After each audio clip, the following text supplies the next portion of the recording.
Wacana koalisi besar untuk pemilu 2024 menguat setelah Presiden Joko Widodo melakukan pertemuan politik yang dihadiri oleh 5 pimpinan partai, yakni Ketua Umum PAN Zulkifli Hasan, Ketua Umum Golkar Erlangga Hartarto, Ketua Umum P3 Mardiono, Ketua Umum Partai Gerindra Prabowo Subianto, dan Ketua Umum PKB Muhaimin Iskandar.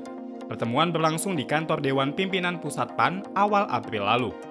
Usai pertemuan, Jokowi mengatakan ada kecocokan antara koalisi-koalisi tersebut untuk menjadi satu koalisi besar.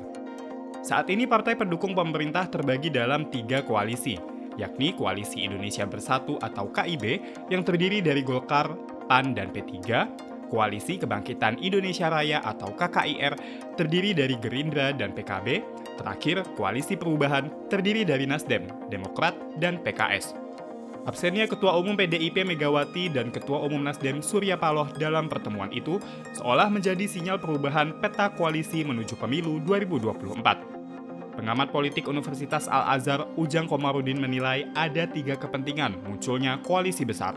Salah satunya penolakan PDIP pada kehadiran Timnas Israel yang berbuntut dicoretnya Indonesia sebagai tuan rumah Piala Dunia U20 dianggap sebagai tamparan keras pada kebijakan Jokowi sebagai presiden, sehingga Jokowi perlu membangun kekuatan besar untuk meneruskan kebijakan-kebijakannya.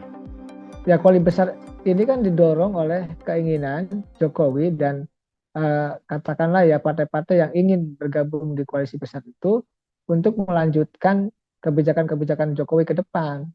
Bisa jadi ada persoalan IKN gitu yang harus dilanjutkan, ada kebijakan-kebijakan lain yang harus diamankan dan dilanjutkan oleh koalisi besar itu. Yang ketiga saya melihat ya ini bisa jadi untuk membendung ya kekuatan lawan politik. Lawan politiknya bisa jadi misalkan koalisi perubahan yang telah mengusung Anies Baswedan sebagai capres. Dan bisa jadi tadi kekecewaan juga terhadap PDIP yang telah menolak kebijakan Jokowi terkait dengan penyelenggaraan sepak bola U20 yang digagalkan oleh FIFA. Di sisi lain, Direktur Eksekutif Lembaga Survei Indonesia atau LSI, Jayadi Hanan, justru optimis dukungan Jokowi kepada Ganjar tidak akan memudar. Menurutnya, pencabutan status Indonesia sebagai tuan rumah Piala Dunia U20 tidak berpengaruh pada kepuasan rakyat pada Jokowi. Dalam survei LSI per 31 Maret hingga 4 April 2023 mencatat, 77% dari 1.299 responden mengaku puas atau sangat puas pada kinerja Jokowi.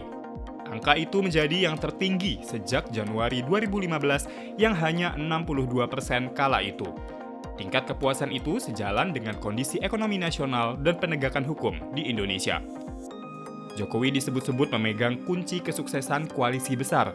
Peleburan Koalisi Indonesia Bersatu atau KIB dan Koalisi Indonesia Raya atau KIR akan menghasilkan jumlah melebihi PDIP. Di antara kedua koalisi ini hanya KKIR yang memiliki calon presiden dalam pemilu 2024, yaitu Prabowo Subianto. Pun mampu menarik kekuatan besar, namun dalam 2 dekade terakhir, sejarah menunjukkan koalisi seperti ini tidak menjamin sebuah kemenangan. Pada 2014 misalnya, Prabowo Subianto dan Hatta Rajasa gagal memenangkan Pilpres meskipun diusung oleh koalisi besar yang terdiri dari Partai Gerindra, Partai Golkar, PAN, PKS, P3, dan PBB. Tanpa PBB yang bukan partai parlemen, partai-partai tersebut menguasai 48,7% kursi di DPR periode 2009-2014. Sebaliknya pada Pilpres 2004, Susilo Bambang Yudhoyono dan Yusuf Kala memenangkan Pilpres meskipun koalisinya kecil pada putaran pertama. Bahkan ketika itu Partai Demokrat merupakan partai baru yang belum memiliki wakil di DPR. Jika menarik garis ke belakang, koalisi besar cenderung menang hanya ketika mengusung petahana.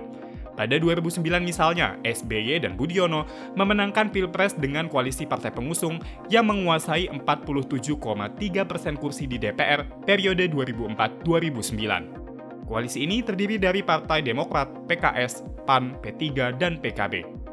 Pada 2019, koalisi partai yang mengusung Presiden Jokowi juga besar.